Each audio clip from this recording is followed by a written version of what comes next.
P news Karnataka ಎಕ್ಸ್‌ಪ್ರೆಸ್‌ಗೆ ಸ್ವಾಗತ. ನಾನು ಪ್ರಕಾಶ್ ರಾಜ್ಪೂತ್.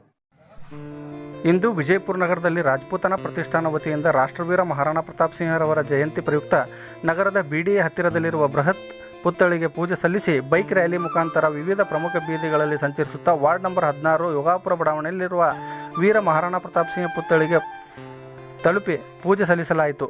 ಈ ವೇಳೆ ರಾಜಪೂತನ ಪ್ರತಿಷ್ಠಾನ ಅಧ್ಯಕ್ಷರಾದ ಸಿದ್ದು ಸಿಂಗ್ ರಾಜಪೂತ್, ಪ್ರೇಮಾನಂದ್ ಬಿರಾದಾರ್, ಸಂತೋಷ್ ತಳಕೇರಿ, ಪರಸು ಕಟ್ಟಿಮನಿ, ದತ್ತು ಸಿಂಗ್ ರಾಜಪೂತ್, ರಮೇಶ್ ಸಿಂಗ್ ಹಜೇರಿ, ಶರತ್ ಸಿಂಗ್ ರಾಜಪೂತ್, ಕಲ್ಯಾಣ್ ಸಿಂಗ್ ಹಜೇರಿ, ಸಂತೋಷ್ ಹಲವಾಯಿ, ಶ್ರವಣ್ ಸಿಂಗ್ ರಾಜಪೂತ್, ಗಜು ಸಿಂಗ್ ರಾಜಪೂತ್, ಭಗತ್ ಸಿಂಗ್ ರಾಜಪೂತ್, ವಿಜಯ್ ಸಿಂಗ್ ರಾಜಪೂತ್, ಅರುಣ್ ಸಿಂಗ್ ರಾಜಪೂತ್, ವಿನಯ್ ಸಿಂಗ್ ರಾಜಪೂತ್, ಪ್ರವೀಣ್ ಸಿಂಗ್, ಶಿವರಾಜ್ ಸಿಂಗ್, ಸುನಿಲ್ ಸಿಂಗ್ ರಾಜಪೂತ್, ರಂಜಿತ್ ಸಿಂಗ್ ರಾಜಪೂತ್, ಆನಂದ್ ಸಿಂಗ್ ರಾಜಪೂತ್, ಅಕ್ಷಯ್ ರಾಜಪೂತ್ ಇನ್ನೂ ಹಲವರು ಯುವಕರು ಭಾಗಿಯಾಗಿದ್ದರು.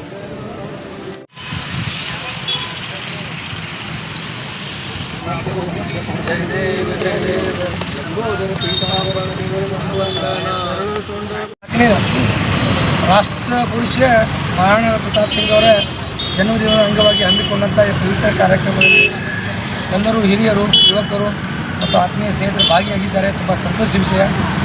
ನಾವೆಲ್ಲ ನೋಡಬೇಕು, ಹಿಂದೆ ರಾಷ್ಟ್ರ ಪುರುಷರು ಛತ್ರಪತಿ ಶಿವಾಜಿ ಆಗಿರ್ಬೋದು, ಕಿತ್ತೂರು ರಾಣಿ ಚೆನ್ನಮ್ಮ, ಅಹಿಲ್ಯಾಬಾಯಿ ಹೋಳ್ಕರ್ ಮತ್ತು ರಾಣಾ ಪ್ರತಾಪ್ ಸಿಂಗ್ ಅವರು ನಮ್ಮ ದೇಶದ ಸಲುವಾಗಿ ಎಷ್ಟೊಂದು ಹೋರಾಟ ಮಾಡಿದ್ರು, ತಮ್ಮ ಜೀವನ ತ್ಯಾಗ ಮಾಡಿದ್ರು. ಅದೆಲ್ಲ ನೋಡಿಬಿಟ್ರೆ ಇವತ್ತಿನ ಯುವಕರು ಬದಲಾವಣೆ ಆಗಬೇಕು. ಸಾಕಷ್ಟು ಬದಲಾವಣೆ ಆಗಿದೆ. ನಾವು ಇನ್ನೊಂದು ಚೂರು ಬದಲಾವಣೆ ಆದ್ರೆ ನಮ್ಮ ದೇಶದಿಂದ ಬಲ ಹೆಚ್ಚಾಗ್ತದೆ. ಬರುವಂಥ ದಿನಗಳಲ್ಲಿ ನಮ್ಮ ಎಲ್ಲ ಯುವಕರು ರಾಷ್ಟ್ರ ಪುರುಷರ ಏನು ದೇವೋದ್ದೇಶ ಇದ್ದು ಅವರೇನು 2 ಸಲ ಜೀವನ ಮಾಡಿದ್ರು, ತಮ್ಮ ಜೀವನ ತ್ಯಾಗ ಹೇಗೆ ಮಾಡಿದ್ರು, ಅವರು ಹೋರಾಟ ಎಷ್ಟು ಮಾಡಿದ್ರು, ಇದೆಲ್ಲ ನಾವು ಸ್ವಲ್ಪ ನಮ್ಮ ಮಕ್ಕಳಿಗೆ ತಿಳಿಸಿ ಹೇಳ್ಬೇಕು. ನಾವು ಬರೀ ಟಿ ವಿ ಸೀರಿಯಲ್ ಧಾರಾವಾಹಿ ನೋಡೋದು ಮೊಬೈಲಲ್ಲೇ ಮುಗಿದ ಮಕ್ಕಳ ಹಿಂದಿನ ದಿನದಲ್ಲಿ ನಾವು ದಯವಿಟ್ಟು ಕೈ ಮುಗಿದು ವಿನಂತಿ ಮಾಡ್ತೀವಿ, ಆ ರೀತಿ ಆಗಬಾರ್ದು.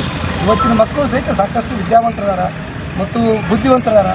ಅವ್ರಿಗೆ ಸ್ವಲ್ಪ ನಾವು ಪಾಲಕರು ಇಂಥ ರಾಷ್ಟ್ರ ಪುರುಷರು ಏನೇನು ಘಟನೆಗಳಾದವು, ಎಷ್ಟು ಜನರು ಉಳಿಸಿದ್ರು, ತಮ್ಮ ತ್ಯಾಗ ಬಲಿದಾನ, ನಾವು ಹೋರಾಟ ಹೆಂಗೆ ಮಾಡಿದ್ರು, ಇದರಿಂದ ಮುಂದೆ ರಾಷ್ಟ್ರಕ್ಕೆ ಎಷ್ಟು ಉಪಯೋಗ ಆಯಿತು ಮತ್ತು ರಾಷ್ಟ್ರದ ಎಷ್ಟೋ ಲಕ್ಷಾಂತರ ಜನ ಬದುಕಿದ್ರು, ಇದೆಲ್ಲ ನಾವು ಸ್ವಲ್ಪ ಮಕ್ಕಳು ಹೇಳುವಂಥ ಕೆಲಸ ಮುಂದೆ ಆಗಲಿ ಅಂತ ಹೇಳ್ತಾ ನನ್ನೊಂದು ಸಹಿತ ಈ ಪವಿತ್ರ ಕಾರ್ಯಕ್ರಮದಲ್ಲಿ ಭಾಗವಹಿಸಿ ಮತ್ತು ಪೂಜೆ ಕಾರ್ಯಕ್ರಮದಲ್ಲಿ ಭಾಗವಹಿಸಲು ಅವಕಾಶ ಕೊಟ್ಟಂಥ ಎಲ್ಲ ಹಿರಿಯರಿಗೆ, ನಮ್ಮ ಸ್ನೇಹಿತರಿಗೆ ಹೊಂದಿಸಿ 2 ಮಾತು ಮುಗಿಸ್ತೀನಿ. ಜೈ ಹಿಂದ್, ಜೈ ಕರ್ನಾಟಕ.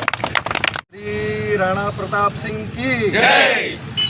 ಈ ಒಂದು ವಿಶೇಷ ದಿನ ಶ್ರೀ ರಾಣಾ ಪ್ರತಾಪ್ ಸಿಂಗ್ರವರ ಒಂದು ಜನ್ಮ ದಿನೋತ್ಸವದ ಅಂಗವಾಗಿ ನಾವೆಲ್ಲ ರಜಪೂತ್ ಸಮಾಜದ ಎಲ್ಲ ಬಾಂಧವರು ಇಲ್ಲಿ ನಾವು ಸೇರಿದ್ದೀವಿ. ನಾನು ಎಲ್ಲ ರಜಪೂತ್ ಬಾಂಧವ ಸಮಾಜದವರಿಗೆ ನಾನು ಧನ್ಯವಾದ ಹೇಳ್ತೀನಿ. ಯಾಕಂದರೆ ಇದು ಒಂದು ಪವಿತ್ರವಾದ ಒಂದು ಅವಕಾಶ ನಮ್ಮ ಕಡೆಯಿಂದ ನಮ್ಮ ಮಾಡಿಸಿದ್ದಾರೆ.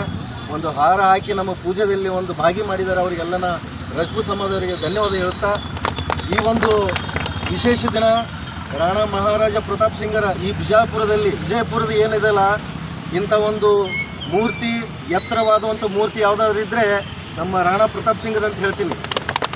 ಸನ್ಮಾನ್ಯ ಬಸನಗೌಡ ಪಾಟೀಲ್ ಯತ್ನಾಳ್ ಅವರು ಈ ಒಂದು ಮೂರ್ತಿಯಲ್ಲಿ ಮೆರವಣಿಗೆಯಲ್ಲಿ ಒಂದು ಭವ್ಯವಾಗಿ ಒಂದು ವಿಜೃಂಭಣೆಯಿಂದ ಎಲ್ಲ ಒಂದು ಮೆರವಣಿಗೆ ಮುಖಾಂತರ ತಂದು ಈ ನಮ್ಮ ಜಲನಗರದ ಒಂದು ಬಿಡಿಎ ಒಂದು ಆವರಣದಲ್ಲಿ ಇದೊಂದು ಸ್ಥಾಪನೆ ಮಾಡಿದ್ದಾರೆ. ನಾನು ಧನ್ಯವಾದ ಹೇಳ್ತೀನಿ ಬಸನಗೌಡ ಪಾಟೀಲ್ ಯತ್ನಾಳ್ ಅವರಿಗೆ. ಹಾಗೂ ಈ ಒಂದು ಇತಿಹಾಸ ಏನಾದರೂ ವೀರಪುರುಷ ಯಾರಾದರೂ ನಮ್ಮ ಭಾರತದಲ್ಲಿ ಒಂದು ಶಿವಾಜಿ, ಒಂದು ರಾಣಾ ಮಹಾರಾಜ ಪ್ರತಾಪ್ ಸಿಂಗ್ ಅವರ ಸ್ಮರಣೆ ನಾವೆಲ್ಲ ಯುವಕರಲ್ಲಿ ನಾವು ತುಂಬಬೇಕಾಗತ್ತೆ. ಯಾಕಂದರೆ ಅವರ ಒಂದು ಶೈಲಿ, ಒಂದು ಖಡ್ಗ, ಅವರು ಬರುವಂಥ ಒಂದು ನಡತೆ, ಅದನ್ನೆಲ್ಲ ನಾವು ಇವತ್ತು ಗಮನದಲ್ಲಿಟ್ಕೊಂಡು ಎಲ್ಲ ಯುವಕರು ನಾವು ಎಲ್ಲ ಒಗ್ಗಟ್ಟಾಗಿ ನಾವು ಮುಂದಿನ ದಿನಗಳಲ್ಲಿ ರಾಣಾ ಪ್ರತಾಪ್ ಸಿಂಗ್ ಅವರ ಇತಿಹಾಸಗಳನ್ನು ಕೆಲವೊಂದು ಹಿಂದುಗಡೆ ಏನೂ ಗೊತ್ತಿಲ್ಲ. ಈಗ ಎಲ್ಲ ನಮ್ಮ ಸರ್ಕಾರದಲ್ಲಿ ಕೆಲವೊಂದು ಮುಚ್ಚಿ ಹಾಕಿದ್ದಾರೆ. ಈಗ ಎಲ್ಲ ರಾಣಾ ಪ್ರತಾಪ್ ಸಿಂಗ್ರವರ ಒಂದು ಚರಿತ್ರೆ ಈಗೆಲ್ಲ ನಮ್ಗೆ ಗೊತ್ತಾಗ್ತಾ ಇದೆ. ಮುಂದಿನ ದಿನಗಳಲ್ಲಿ ಅವರ ಜಯಂತಿ ಇನ್ನೂ ಹೆಚ್ಚಿನ ಪ್ರಮಾಣದಲ್ಲಿ ಎಲ್ಲರೂ ಕೂಡಿ ಒಂದು ವಿಜೃಂಭಣೆಯಿಂದ ಮಾಡೋಣ ಹೇಳ್ತೀನಿ. ಎಲ್ಲ ರಜಪೂತ್ ಸಮಾಜದವರಿಗೆ ನಾನು ಧನ್ಯವಾದ ತಿಳಿಸಿ ನನ್ನ ಒಂದು 2 ಮಾತು की रक्षा के लिए जिन्होंने अपने प्राणों का बलिदान दिया वो थे राष्ट्रवीर महाराणा प्रताप सिंह जी। जब संपूर्ण भारत मुगलों का गुलाम था, बादशाह अकबर की गुलामी सबने स्वीकार की थी, उस समय महाराणा प्रताप जी ने 1 बार नहीं 3 बार हल्दी घाटी के युद्ध में बादशाह अकबर को हराया था। पराजित किया था। ये हर हिंदू के लिए बड़े गर्व की बात है। हर हिंदू आज अपने आप को गर्व से हिंदू कह रहा है।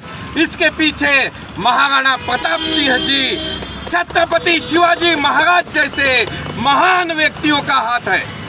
नहीं तो आज हिंदू धर्म का विनाश हो जाता।